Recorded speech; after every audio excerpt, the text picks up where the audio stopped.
Every day my powers grow stronger.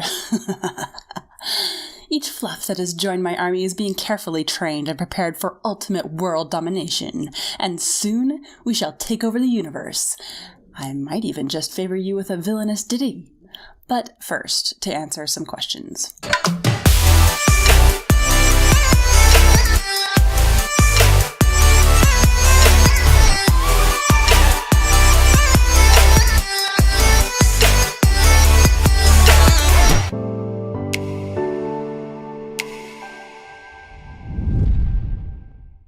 From Rocky Harmony on Twitter, I'm absolutely intrigued by your shading process. Could you kindly explain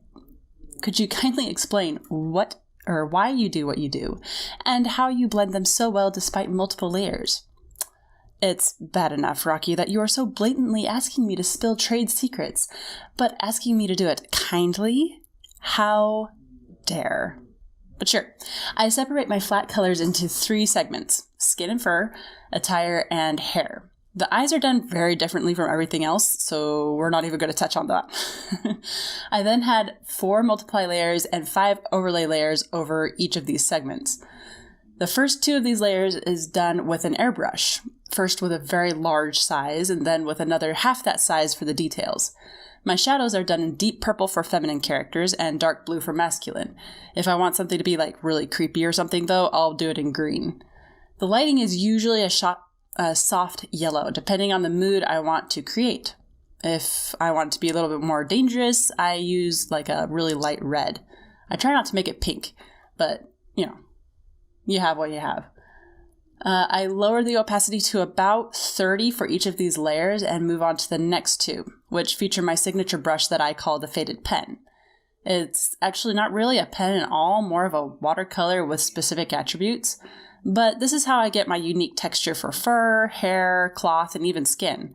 The final overlay layer is done in a light blue and shows the reflection of the flooring in the image. From Miles Studios on YouTube, who dared to actually ask for a shout out, I don't care how incredible your videos are or how talented you are as an editor. I share my power with no one. By the way, go check him out. He really is amazing. He asks, what was your main inspiration behind your OCs and what inspired you to start YouTube? The term Fluff Dragon was stuck in my head for years before I made the switch. It was actually my username on Roll20 for a long time. Still is, in fact. I was mulling over the idea for a channel called Fluff Dragon Gaming for a long time, but I decided I wasn't much of an entertainer when focused on playing a game. Fast forward a few years and the name was still rolling around in my head. I found out I was pretty decent at drawing and became absolutely addicted to art. Ponies were starting to lose their flavor at that point, so I decided to make the switch. The first time I ever drew Lonnie was at the local breakfast restaurant on a kid's menu with an orange crayon.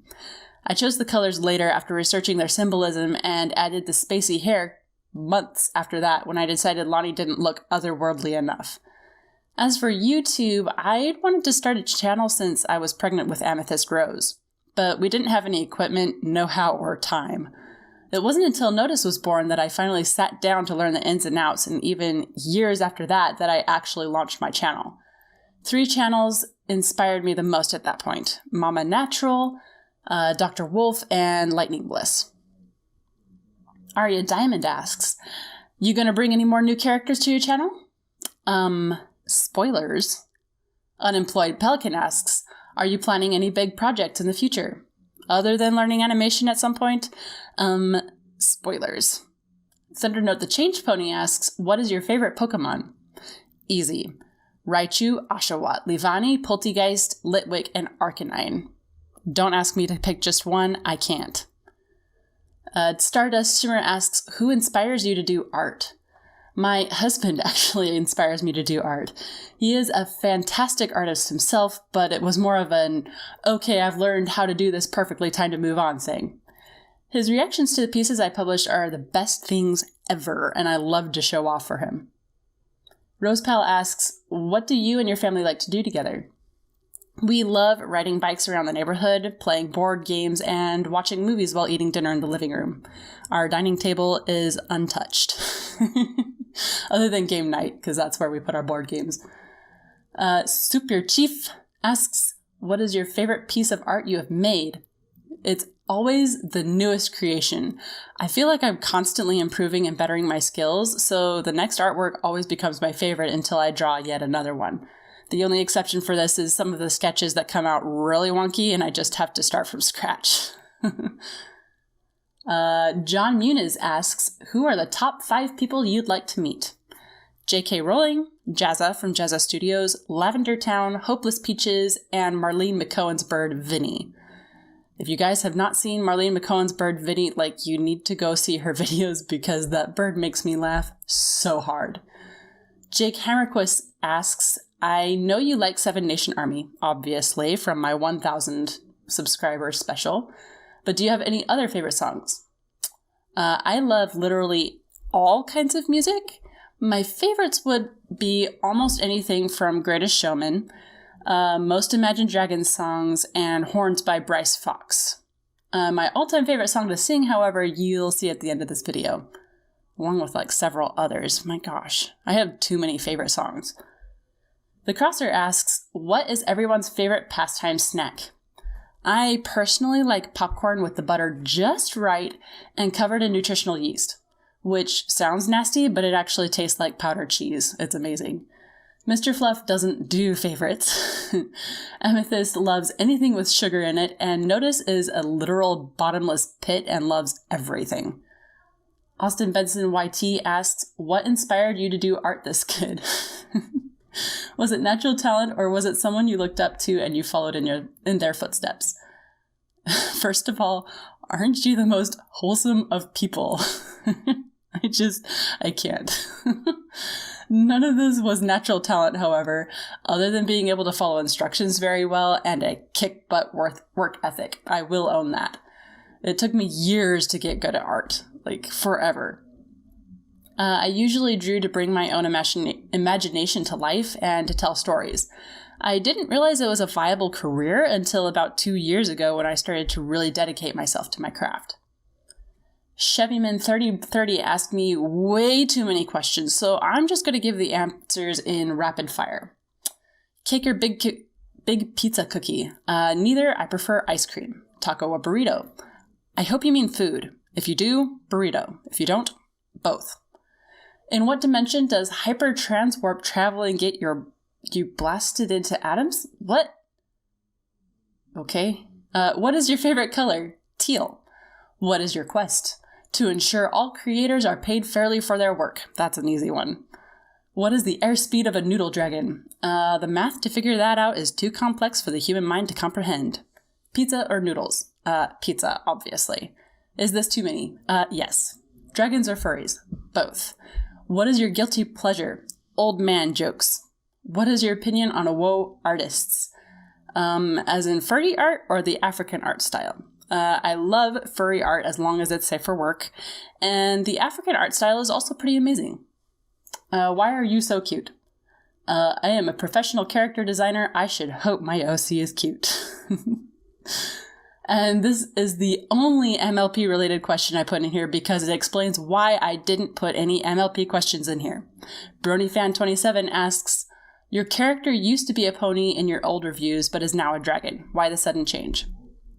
Okay, there are multiple reasons for this. Namely, Burgundy, my old pony OC, didn't feel like a true representation of myself. Lonnie is much more fun to work with. I never really enjoyed writing or creating reviews for My Little Pony. I didn't want to get stuck in any fandom trap. My channel is now strictly an art channel, which I am much happier creating for. To be honest, I kind of got sick of drawing ponies. You can only draw the same body type over and over again so many times, let's be honest.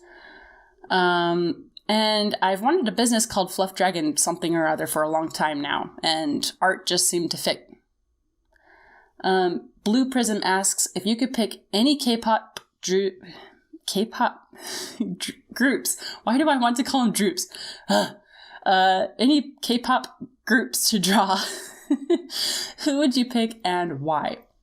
Okay, don't bring out your pitchforks or anything, but I've only heard one K-pop song by one group, and that was after being asked this question.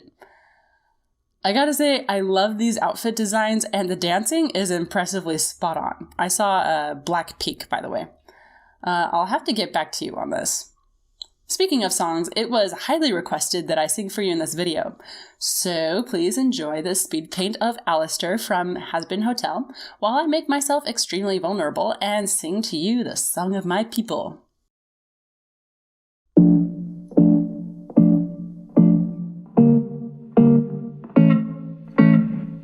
Insane, inside, the danger gets me high.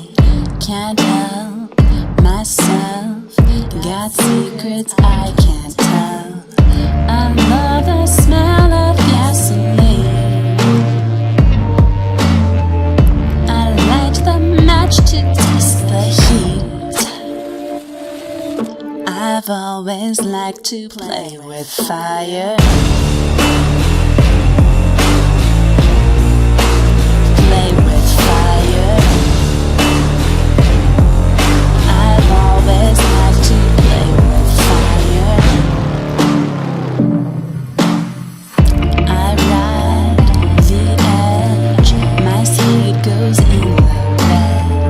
Hot blood, these veins, my pleasure is their pain. I love to watch the castles burn. These golden ashes turn to dirt.